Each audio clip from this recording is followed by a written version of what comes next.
Friends, स्वागत है आपका हमारे YouTube channel learning with Lakshmi में।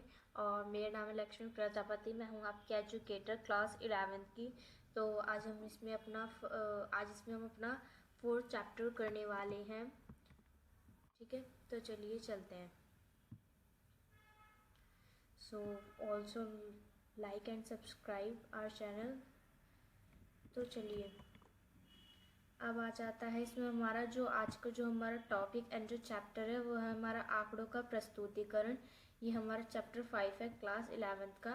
इसमें हम क्या देखेंगे, इसमें हम देखेंगे कि आंकड़ों का प्रस्तुतिकरण। ठीक है, यानी कि हम आंकड़ों को कैसे हम उसे प्रेजेंट कर सकते हैं। ठीक है, उसमें हम इसका आज देखेंगे पाठ्य और इसको क्या देखेंगे, सारणियन, यानी कि सारणियन और पाठ प्रस्तुतिकरण आज इसमें पढ़ेंगे। तो फर्स्ट जो हमारे चैप्टर में है आंकड़ों का प्रस्तुतिकरण, इसी का मतलब हम जान लेते हैं। आंकड़ों के प्रस्तुतिकरण से अभिप्राय क्या है? आंकड़ों के प्रस्तुतिकरण से अभिप्राय है कि आंकड़ों को स्पष्ट और व्यवस्थित रूप से इस प्रकार से प्रस्तुत किया जाए कि उन्हें क्या सभी व्यक्ति सरलता पूर्वक समझ सके और उनसे उचित परिणाम निकाल सके। यानी कि आंकड़ों को क्या है, स्पष्ट रूप से, यानी कि एकदम क्या साफ साफ हम इसे रखना है और एक क्रम में रखना है। ठीक है, यानी कि व्यवस्थित रूप से हम इसे रखना है। यूँ कि अलग थलग कोई भी मद विजातीय ऐसा नहीं होना चाहिए। यानी कि सभी जो मद हैं वो व्यवस्थित रूप में होने चाहिए। ठीक है, और इन्हें ऐसे प्रस्तुत किया जाना चाहिए, यानी कि ऐसे इन्हें प्रेजेंट करना ताकि क्या सभी लोग उन्हें क्या है सफलतापूर्वक समझ सके, यानी कि वो आसानी से उन्हें समझ सके, उन्हें कोई परेशानी या फिर कठिनाई ना हो समझने में। ठीक है, और अगर वो समझेंगे तो ये वो क्या है उचित परिणाम, यानी कि वो सही परिणाम तभी निकाल पाएंगे। ठीक है, इसके बाद आता है हमारे प्रस्तुतिकरण के 3 प्रकार। पहला इसमें हमारा पाठ्य प्रस्तुतिकरण, यानी कि प्रस्तुतिकरण क्या होते हैं, 3 प्रकार के होते हैं। पहला हो गया हमारा पाठ्य प्रस्तुतिकरण, दूसरा हमारे सारणियन प्रस्तुतिकरण और तीसरा है हमारा चित्रीय प्रस्तुतिकरण। ठीक है, तो 1 बाय 1 हम इन सभी के बारे में जानेंगे। तो पहला है हमारा पाठ्य प्रस्तुतिकरण। इसमें क्या है, आंकड़ों को शब्दों की सहायता से प्रस्तुत किया जाता है और इसे क्या है हम परिणात्मक प्रस्तुतिकरण भी कहते हैं। यानी कि इसमें जो आंकड़े हैं उन्हें हम शब्दों के रूप में कहते हैं। यानी कि जो एक डेटा रहता है पहला तो ठीक है, हमने न्यूमेरिकल वे में लिखते हैं, यानी कि कोई पाई बना के, है ना, पाई चार्ट और बार डायग्राम बना के उनसे। लेकिन इसमें क्या हम शब्दों की सहायता से आंकड़ों को प्रस्तुत करते हैं। देखिए कैसे, उदाहरण, गुजरात में दंगे के चलते क्या है 70% लोग क्या है घर से काम कर रहे हैं। ठीक है, 75% लोग घर से काम कर रहे हैं, जबकि जो 25% लोग हैं वो कंपनी में जाकर काम कर रहे हैं। तो इसमें क्या है, ये शब्दों में लिखा हुआ है हमने। ठीक है, यहाँ से और यहाँ तक ये क्या है हमने शब्दों में लिखा हुआ है।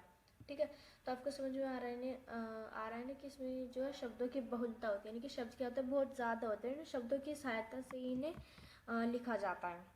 ठीक है, तो चलिए चलते हैं नेक्स्ट। और इसके बाद आ जाता है अब हमारा इसमें इसके गुण और अवगुण वगैरह हम इसमें इसके देख लेते हैं। ठीक है, तो चलिए देखिए पहले गुण क्या है, क्योंकि इन्हीं सभी के क्या है कुछ गुण भी होंगे और कुछ अवगुण भी होंगे।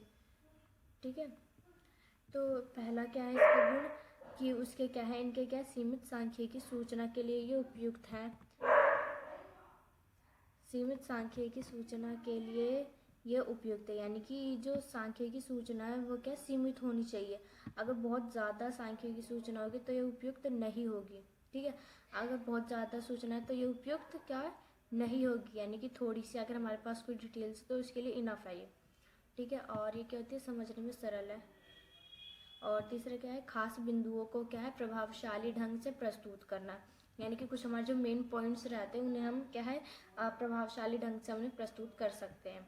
ठीक है, इसके बाद इसके दोष हैं।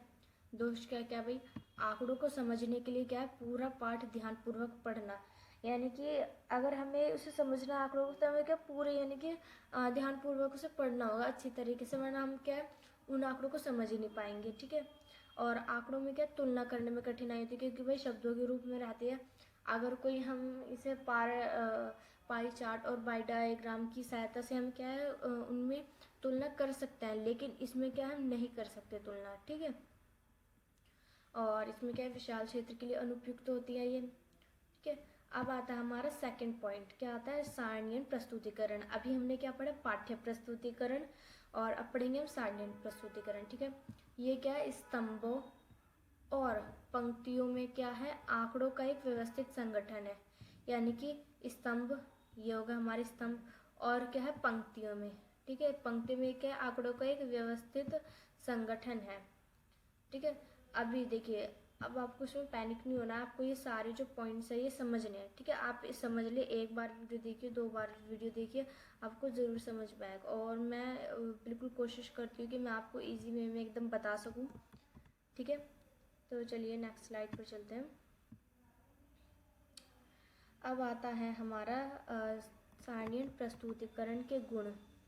ठीक है, यानी कि अब इसके गुणों के बारे में हम पढ़ने वाले हैं। ठीक है, पहले तो क्या भाई, आंकड़ों को सरल और संक्षिप्त प्रस्तुतिकरण, यही है कि इसमें आंकड़े जो वो सरल रूप से होते हैं और संक्षिप्त, यानी कि हम क्या है इन्हें शॉर्ट तरीके से हम इन्हें लिख सकते हैं।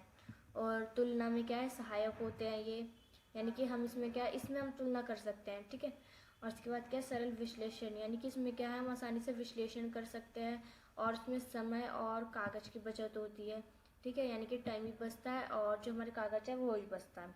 ठीक है, अब आपका ये क्वेश्चन क्या है, मोस्ट इम्पोर्टेंट है, ये वाला क्वेश्चन क्या है आपका, मोस्ट इम्पोर्टेंट है, ये बहुत बार आपका आ जाता है ये वाला। ठीक है, और 2 नंबर में भी आ सकता है, 1 नंबर में भी आ सकता है। 1 नंबर में एज a MCQ आ सकता है, इसमें से आपको एक जो है एक इसका पॉइंट नहीं देंगे, उसके बजाय कुछ और दे देंगे और इनमें से पूछ लेंगे कि भाई एक सारणी के भाग में क्या है। ठीक है, ये आपका सारणी की संख्या, ठीक, और शीर्षक, शीर्ष टिप्पणी, पंक्ति शीर्षक। ठीक है, ये सारे क्या हो गए, एक सारणी के भाग हो गए। ठीक है, और ये आपको मोस्ट इम्पोर्टेंट बनता है, एक सारणी के भाई भाग क्या क्या है। ये शीर्षक यानी कि एक टॉपिक होना चाहिए, जो भाई सारणी उसका एक संख्या, यानी कि 1 2 3 4 ये कौन सी संख्या की है, सॉरी सारणी है, उसका ये क्या है, हम नंबर दे देते हैं एक। ओके, उसके बाद इसमें और भी हैं, जैसे उपशीर्षक, उपशीर्षक यानी कि सब टाइटल, कलेवर या क्षेत्र। कलेवर या क्षेत्र में देखिए, इंग्लिश में आपको बता रही है क्या रहता है, आपका बॉडी, यानी कि जिसमें आपके अपने मटेरियल लिखते हैं, जो आपका जो बीच का रहता है, और टिप्पणी यानी कि नोट। ओके, सो बताइए आपका एक अच्छी सारणी की विशेषता, यानी कि जो अच्छी सारणी होती है उसकी क्या क्या विशेषता होती है। अनुकूल शीर्षक, यानी कि एक अच्छा टाइटल होता है। तुलना, यानी कि उस जो सारणी की है तुलना की जा सकती है, उसका एक विशेष महत्व रहता है, और यह आदर्श आकार का रहता है, और पंक्ति शीर्षक रहता है। ठीक है, ये सारे क्या हो गए आपके, ये सारे आपके हो गए अच्छी सारणी की विशेषता। ओके, इसमें आप ज़्यादातर क्या है, इसमें आप सारणी के बारे में ही पढ़ेंगे। ठीक है, तो चलिए अब आगे चलते हैं। अब आता है इसमें आपका आगे, यह है शून्य का प्रयोग। अब क्या आता है आपका, शून्य का प्रयोग। इसमें हम शून्य का प्रयोग करते हैं, और शीर्षक है, और संक्षिप्त शब्द का प्रयोग, और इसमें हम वही टिप्पणी करते हैं, इकाई हो गई और योग हो गया। ये सारे आपके क्या हो गए, एक अच्छी सारणी के भाग हो गए।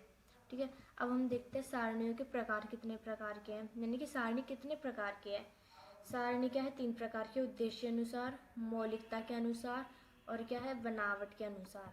ठीक है, अब जो उद्देश्य के अनुसार है वो भी 2 प्रकार के। देखिए, आपको देखने में लग रहा हो कि हम इतना सारा कैसे समझ पाएंगे, लेकिन मैंने इसे इजी वे में लिखा है।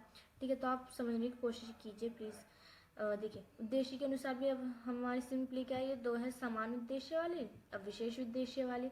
मौलिकता के अनुसार भी कौन सी हमारी 2 है, मौलिक सारणी, और है हमारी व्युत्पन्न सारणी। और जो बनावट के आधार पर है वो भी क्या है, हमारी सरल सारणी, और है हमारी जटिल सारणी। ठीक है, और अब जो जटिल सारणी है, जो ये जटिल सारणी है हमारी, इसके भी क्या है, 3 पॉइंट्स है, द्विगुणी सारणी, त्रिगुणी सारणी, और बहुगुणी सारणी।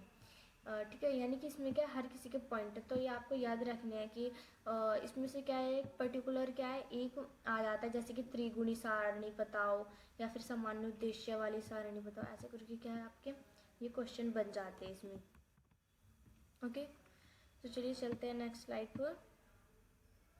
अब आता है हम इसमें पढ़ेंगे पहले उद्देश्य के अनुसार सारणी। ठीक है, उद्देश्य के आधार पर सामान्य उद्देश्य वाली सारणी, ये क्या होती है, ये वह सारणी है जो सामान्य प्रयोग के लिए आंकड़ों को प्रस्तुत करती है, यानी कि क्या है, सिर्फ सामान्य प्रयोग के लिए आंकड़ों को प्रस्तुत करती है। और ये सरणी क्या है, विभिन्न लोगों द्वारा विभिन्न उद्देश्यों के, यानी कि इन्हें क्या है, कोई भी व्यक्ति इनका यूज़ कर सकता है अपने अलग अलग उद्देश्यों के लिए। ठीक है, अब आता है हमारा विशेष उद्देश्य वाली सारणी।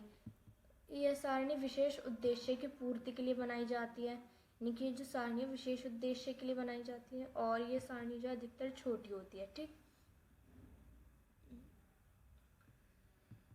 अब आता है हमारा मौलिकता के आधार पर।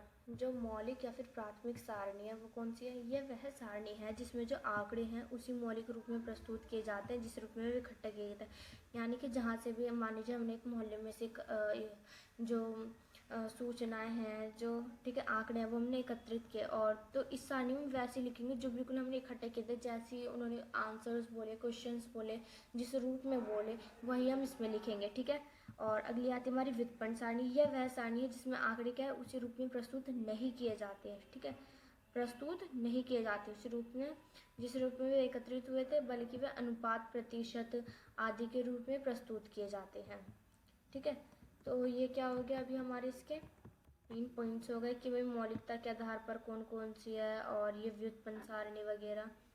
ठीक है, उद्देश्य के अनुसार पर अभी हमने उद्देश्य के अनुसार पर पढ़ ली और मौलिकता के अनुसार पर पढ़ ली। ठीक, तो चलते हैं आगे हम। प्लीज़ आप मेरे चैनल को लाइक एंड सब्सक्राइब ज़रूर कीजिए। इसमें हम क्लास 11th की को कवर करवाते हैं, दोनों बुक्स की। बनावट के आधार पर देखिए आता है अब हमारा 3rd पॉइंट, बनावट के आधार पर। ये क्या होती है, सरल होती है। यह वह सारणी है जो आंकड़ों केवल एक ही विशेषता का वर्णन करती है। ठीक है, तो बनावट के आधार पर क्या होती है, यानी कि बस आंकड़ों की ना केवल एक ही विशेषता का वर्णन करेगी। देखिए, और सेकंड कौन सी होती है, हमारी जटिल सारणी होती है जो आंकड़ों की एक से अधिक विशेषताओं का वर्णन करती है। ठीक है, तो मान लीजिए सरल है वो एक विशेषता की, जो जटिल है वो एक से अधिक विशेषता की। ठीक है, इतना समझ लीजिए बस। अब जो जटिल में आती है द्विगुणी सारणी, अब इसकी क्या है, ये 2 विशेषताओं का वर्णन करती है। त्रिगुणी क्या है, ये 3 विशेषताओं का वर्णन करती है। जो बहुगुणी है वो 3 से अधिक का। ठीक है, ये तो बस ये कीवर्ड्स आपके 3 से अधिक ही आपको याद करना है। ठीक है, ये 3 से 4 शब्द के बस। अब आता है हमारा आंकड़ों का वर्गीकरण। ठीक है, अब क्या आता है हमारा आंकड़ों का वर्गीकरण, यानी कि हम आंकड़ों को कैसे वर्गीकरण करते हैं, यानी कि उन्हें अलग अलग भागों में कैसे बांटते हैं। ठीक है, तो पहला आता है हमारा आंकड़ों का गुणात्मक वर्गीकरण, यानी कि जब आंकड़ों का वर्गीकरण क्या है, गुणात्मक विशेषताओं के आधार पर किया जाता है। ठीक है, गुणात्मक विशेषताओं के आधार पर जब क्या है आंकड़ों का वर्गीकरण किया जाता है। और दूसरा आता है इसमें हमारा मात्रात्मक वर्गीकरण, यानी कि जब आंकड़ों का जो वर्गीकरण है वो मात्रात्मक विशेषताओं के आधार पर किया जाता है। मात्रात्मक यानी कि न्यूमेरिकल बेस्ड पर। ठीक है, गुणात्मक क्या होगी, कोई अच्छाई हो गई, कोई बुराई, जैसे कि गांव में कितने लोग पढ़ते हैं, कितने लोग जो है वो नहीं पढ़ते हैं, तो इन सब के बारे में हम आगे देखेंगे। ठीक है, तो चलिए आगे चलते हैं। अब है लास्ट में हमारा अस्थायी वर्गीकरण। कौन सा, अस्थायी वर्गीकरण। ठीक है, ये क्या है, समय के आधार पर होता है। जब आंकड़ों का वर्गीकरण हम समय के आधार पर करते हैं, यानी कि मान लीजिए हमने 2011 से और 2015 के बीच हम तुलना करते हैं, तो क्या हो गया, अस्थायी वर्गीकरण।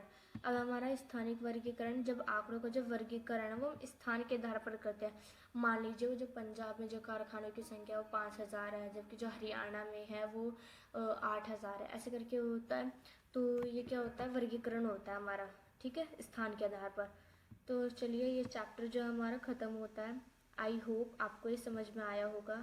Thanks for watching and please also like and subscribe my YouTube channel. Thank you.